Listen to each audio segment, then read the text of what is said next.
Un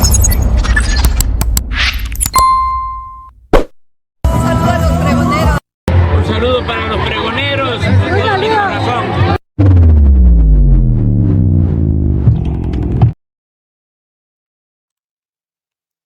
Amigos, bienvenidos a una nueva transmisión más a su canal, Pregonero Informa, servidor Irma Rodríguez, transmitiéndoles desde el día de hoy.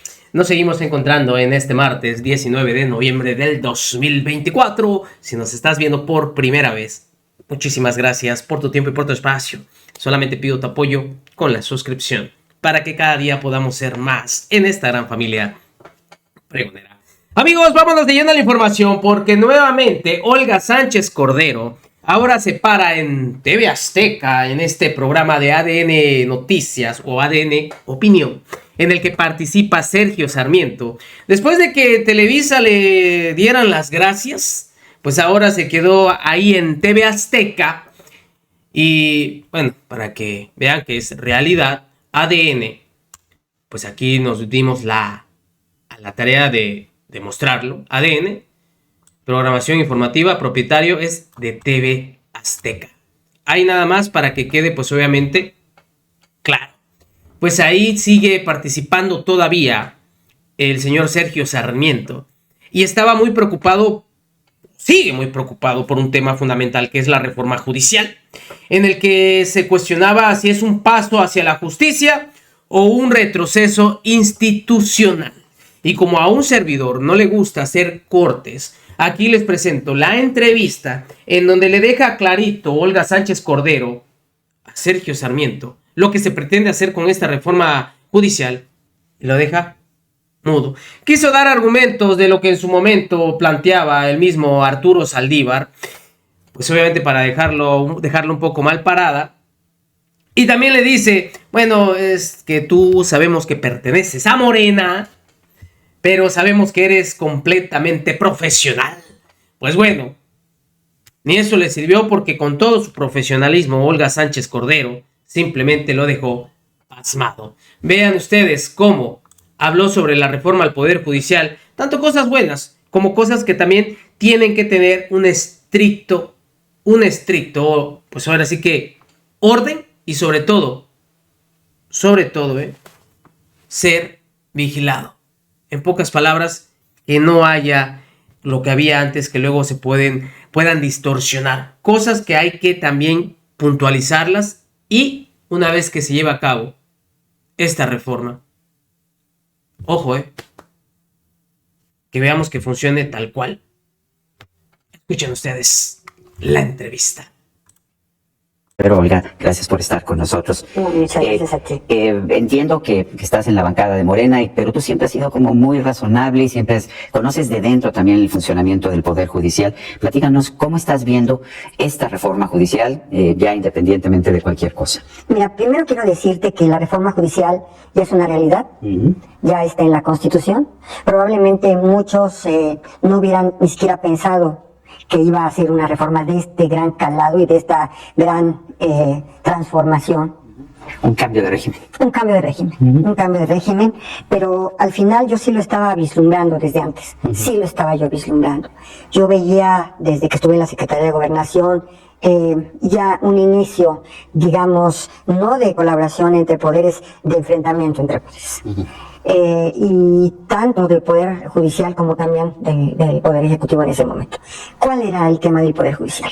El tema del Poder Judicial era que efectivamente a través de despachos que le llaman de litigio estratégico, sí, empezaron a concederse suspensiones y suspensiones a las obras insignes del presidente y a las leyes más importantes para él. 500 suspensiones, Sergio. Y te digo porque yo como autoridad responsable tuve que presentar 500 informes justificados.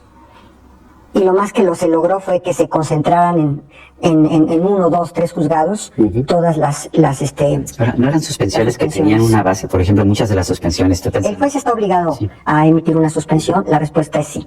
Entonces, eran, suspensiones, sí, pero este tipo de... Lo que estaba atrás, Sergio, también eran despachos de los llamados litigios estratégicos, que eran claramente en contra de las políticas del presidente López Obrador.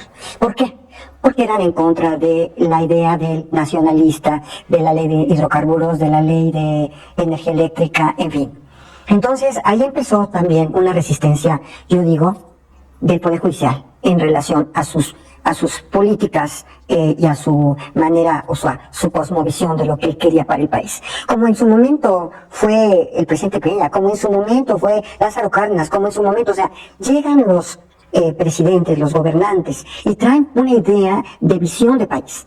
Y los que llegan absolutamente legitimados por la votación popular, como fue también Enrique Peña Nieto, o como fue el propio presidente López Obrador, pues traen esa legitimación. Y entonces su visión, o su cosmovisión, si tú quieres verla así, de país, por un lado, como tú sabes, privatizadora por parte del poder del presidente Peña Nieto, y por otro lado también nacionalista por parte del presidente López Obrador, estemos o no de acuerdo con que con una política de estas o con una política de la otra. Lo cierto es que llegan los presidentes, sobre todo un presidente como el presidente López Obrador, y también con el presidente Peña, porque fue también su reforma constitucional de inmediato, con el Pacto por México.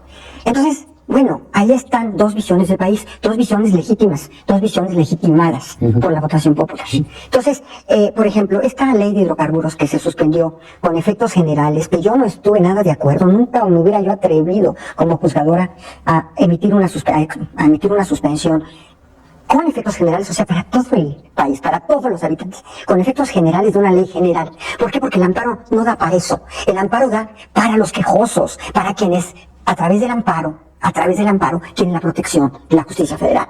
Entonces, es como entrometerte en el legislativo. Es mi opinión, ¿eh? Digo, sé que hay diversas opiniones. De hecho, en 2022 hubo una discusión allá en el seno de la Suprema Corte. Tú ya estabas en la Secretaría de Gobernación, fue en septiembre del 2022, entre pues unos ministros que decían que no se le puede quitar hojas a la Constitución. Estoy citando a Alberto Pérez Dayán, que dijo que no soy quien para desprender hojas de la Constitución. El tema era la prisión preventiva oficiosa. Sí. Y en cambio Arturo Saldívar decía que por supuesto que la Suprema Corte tenía que meterse en temas de derechos humanos y que aunque algo estuviera en la Constitución no significaba que no se podía cuestionar, porque entonces el legislativo con mayoría calificada podría establecer todo tipo, dijo que podría establecer la pena de tortura, podría establecer cualquier cosa, y dijo que era una obligación, de hecho, en el constitucionalismo después de 2011, de la reforma del 2011, atender los derechos humanos, aunque la Constitución pretendiera violarlos. Son dos visiones, pero esta ley de hidrocarburos que se concedió la suspensión con efectos generales de una ley general, básicamente anulando las atribuciones del Congreso, porque las anula. Pueden ser suspensiones transeccionales, porque no tienen además un límite. Pero ahí, en esta reforma de la prisión preventiva, te quiero decir que fue muy curioso ver las versiones estenográficas de las cámaras. De las cámaras, estaba yo pensando. De las cámaras, las versiones, sí, es decir, la versión parlamentaria. Mira, empezamos, ¿cuáles eran los delitos del presidente? Eran nada más 4. 4 era obviamente fiscal, corrupción, mi memoria me falló un poquito, pero delitos fiscales y de corrupción eran clarísimos. Y entonces los otros legisladores de todas las bancadas, porque además salió por unanimidad esa reforma, empezaron a agregar que si el transporte, que porque los transportistas estaban teniendo muchos problemas con las extorsiones y con los criminales que entonces también se amplió el catálogo. Y se amplió hasta robo en casa habitación. Hay velas. Sí. Entonces fue anular totalmente la presunción de inocencia. Fue anular totalmente el sistema, el nuevo sistema penal acusatorio. Y bueno, ahí está la consecuencia, pero fueron así como echándole más delitos y más delitos y más delitos de prisión preventiva hasta terminar. Con la posibilidad de que siempre se tuviera la prisión preventiva. ¿Qué piensas de la elección de jueces, magistrados y ministros por voto popular? Mira, yo te voy a decir lo que yo pienso en lo personal. Es una forma distinta de designación. Por supuesto que es una forma distinta de designación. Sin embargo, hay dos cosas que hay que recalcar. Creo que hay una grave responsabilidad de parte de esta comisión que va a ver los perfiles. Porque el comité de evaluación, sí. El comité de evaluación. Es comité, no comisión. Creo que es comité, pero no recuerdo. Comité de evaluación. Lo importante es que es el cuerpo que va a evaluar los perfiles de los El comité de evaluación tiene una grave responsabilidad. No es solamente una grave responsabilidad, porque hay perfiles que son unos perfiles de verdad muy buenos. Y hay perfiles que dices, no, además hay otro tema, la honorabilidad de quienes vayan también a ser votados en las urnas. Entonces yo creo que aquí el tema es un tema de designación distinta, como fue en su momento que los ministros de la Corte tenían turno para designar a jueces entre sus secretarios de estudio y cuenta, entre sus abogados. Que también era pues motivo de corrupción finalmente, y además de inequidad. Antes del 95. Sí. Ya con el Consejo de la Judicatura se hizo la carrera judicial y se hicieron los exámenes de oposición, que también ahí hubo ciertas cosas en los exámenes de oposición, pero finalmente exámenes de oposición. ¿Sí? ¿No sería el camino mejor mejorar los exámenes de oposición y fortalecer una carrera judicial? Se resolvió ya en la reforma la elección. Entonces, ¿qué tenemos que preocuparnos, Sergio, ya ante la reforma? Sí, ya está, ya es un hecho. Tenemos que preocuparnos que vayan los mejores perfiles y los más calificados. Eso es lo que tenemos que